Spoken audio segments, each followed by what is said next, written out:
Good morning, traders, and welcome to the weekend update. We're going to do a quick review of our current open trades, and then we're going to take a look at the market. Now, keep in mind, those of you that might be viewing this on YouTube, this is a summary of open trades from my trading alert service where I show people the trades I'm making live and in real time. If this is something that's of interest to you to see how a trader handles specific positions, feel free to check on the link below and it will tell you more about this service. Now, we just closed out a nice profitable trade last week. We have a few of these trades that are presenting some challenges to us right now, but we're working through them and working them toward a profitable situation, ideally. Not every trade will end in a profit, but historically, it's gone pretty darn well. So anyhow, walking through these trades, we've got this butterfly that's had a number of different adjustments to it, and the market, of course, pulled back earlier in the week. I did not adjust this to reduce upside risk, as I do feel, as you'll see in a moment, that our markets may actually settle back a little bit. Again, that's my take right now. This position on Apple got hit pretty hard in a 10% drop on Apple.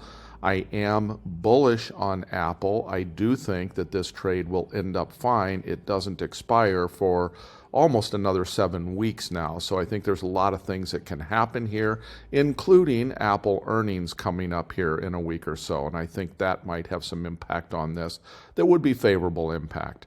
This particular trade has been adjusted a few times. It's now been moved to essentially a no risk butterfly. So there's no risk of loss on this trade at this point. Now, this trade can give back some of its current roughly 16% profit, depending on how the market moves, but it will not lose money at this point. And I will look to probably be pulling this off here in the next week or so, as it does expire 2 weeks from now. This was an earnings calendar trade. This trade will expire, the long puts that are left on this trade, the long calls that are left on this trade will expire this next week. I also did get assigned on the short puts, I did get assigned shares of IBM. I have a plan to sell calls against those long shares here this week that should allow me to reduce the loss on this trade and possibly get it to a profitable state. This is one that did go against us. It was an earnings trade that IBM sold off much more than anticipated, and that one did stick me a little. So this one in NVIDIA's been chopping back and forth wildly. This also had a huge down move and was in more pain than it is here. It's recovered quite a bit, and I like this position right now. I do think that NVIDIA will continue to decay and be able to work its way into some profitability here as well. And again, part of the service is for people to see the various adjustments, and in every adjustment I explain via a short video exactly why I'm making the adjustment that I'm making. So every step of the way, traders can see exactly what I'm doing on each of these trades. This is a new one that was just opened here on Friday, and there was a reason that I opened this, what's known as a bearish butterfly or a flat fly.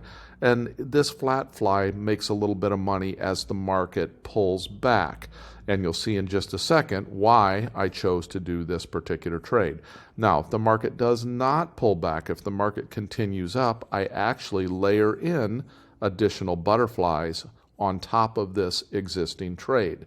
And I can do those either in a fashion that is bearish in nature, that will profit as the market pulls back a little bit, or if I change my opinion that the market's going to stabilize or potentially even go higher, I can layer in butterflies in a different manner that would reduce or eliminate upside risk. But for right now, this is a new entry, and we'll have to see how the market plays out over the coming days. So now let's take a look at the market itself. So here is the SPX. It's had a pretty significant sell-off, a number of down days in a row here. 1, 2, 3, 4, 5, 6 down days in a row, which is pretty rare. Usually you have 2 to 3 down days, a little bit of a stall, another 2 to 3 down days, but this was pretty aggressive, this sell-off. And then we had a little bit of a rebound, and then we had some bad economic report combined with a couple bad earnings reports that caused a big dip. And then we had a couple strong earnings reports, which caused a big run up. Now, one of the things I want to take a look at here, actually two things. This sell-off here was about 8%, somewhere in that general range. But I don't often use Fibonacci's, but I do find them to be somewhat of a valuable tool in looking at pullback. So if I put Fibonacci's on this, and I isolate that range. Now I also need to come in here and I need to turn on a different setting here. Let me edit the properties of this. I want a 50% Fibonacci in here too, a 50% retracement, and you'll see why in a second. So when I put on a 50% retracement, which was fairly common in Fibonacci's, when you get a big sell-off like this, you will often get a bounce or a rebound that will run to about 50%.